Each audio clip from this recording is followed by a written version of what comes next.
Ivorian citizens welcomed the news of the pardon of the 49 soldiers detained in Mali, formerly sentenced to 20 years in prison and death, as joy for everyone. The soldiers whom have been pardoned by Mali's junta leader are set to return to Ivory Coast. We have to forgive both sides, because we can't accuse each other, because the two countries have a really strong fraternal bond and the two populations are really almost the same. So we have to forgive, let it go, and then move on. This is Africa after all. These soldiers are on mission not for anyone, but for the country and for other international organizations, and I think that their return and their release brings joy for everyone. Everybody should be proud and continue to trust in diplomacy.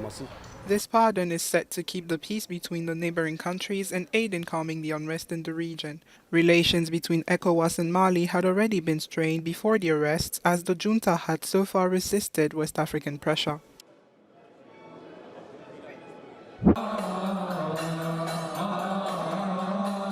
Egypt's Coptic Christians gathered on Friday night to attend Mass on Christmas Eve at St. Stephen Coptic Orthodox Church as they prayed for peace and prosperity for the coming year amid grave uncertainty about the nation's economy.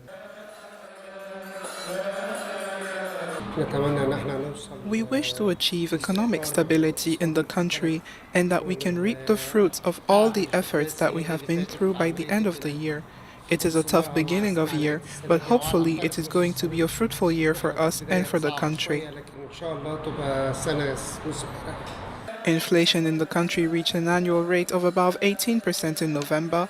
The Egyptian pound has shriveled in value against the US dollar, hitting a new low earlier this week as the country faces a shortage of foreign currency spurred by the war in Ukraine. The thing we wish for the most is world peace. Last year started really well, but due to the many challenges of this period, we're hoping for peace, and everywhere there is war or famine, it affects the whole world. So we wish for better peace this year, and we hope for our country to take faster steps forward. In the predominantly Muslim country, Coptic Christians make up roughly 10% of the 104 million residents and face various restrictions including interreligious marriages and church building. A white tide of tens of thousands of worshippers of all ages flocked to St. Mary's Church in Lalibela to mark Jena, the Ethiopian Orthodox Church's Christmas. It is the first Jena since the signing of the peace deal that ended fighting in the country's northern Tigray region. I wanted to come last year, but I couldn't because of the war, and I came this year because there is peace.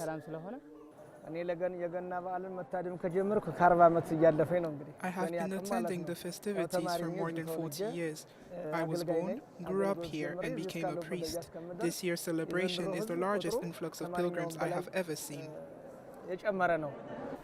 Lalibela has been at the heart of a fierce struggle for several months, changing sides 4 times during the Tigray conflict. In recent years, the crowds had been much smaller, as the city is only about 40 kilometers away from Tigray, where a conflict between the government and rebels raged until November 2022.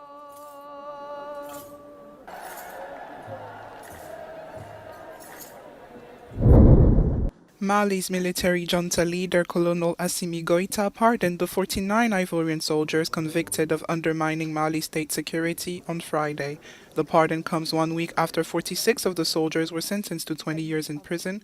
Government spokesperson Colonel Maiga shared the news on national television. His Excellency Colonel Assimi Goita, President of the Transition, Head of State, granted his pardon with full remission of sentences to the 49 Ivorians convicted by the Malian courts. This gesture by Colonel Goita is prompted as a way to keep peace between the neighboring countries. This gesture once again demonstrates his attachment to peace, dialogue, Pan-Africanism, and the preservation of fraternal and secular relations with the countries of the region.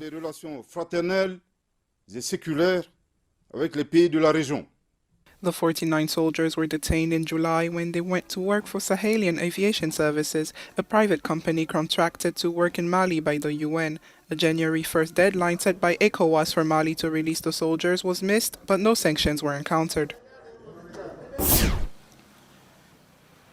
The Senegalese government has announced a rise in fuel and electricity prices starting Saturday, January 7th, 7 p.m. GMT. The cost of diesel and petrol will increase by 100 CFA francs. As for electricity, the increase will be applied in installments and will not affect users who consume less than 100 kilowatts per hour every 2 months in an effort to spare disadvantaged households. In his December 31st address to the nation, President Macky Sall announced the reinforcement of the social protection efforts in 2023 with the mobilization of 450 billion CFA francs to subsidize food and energy products. Gas cylinders and paraffin are not affected by the increase. The government has promised accompanying measures for transporters. Said increase can be explained by rising global hydrocarbon prices linked to the post-COVID economic revival and the ongoing war in Ukraine.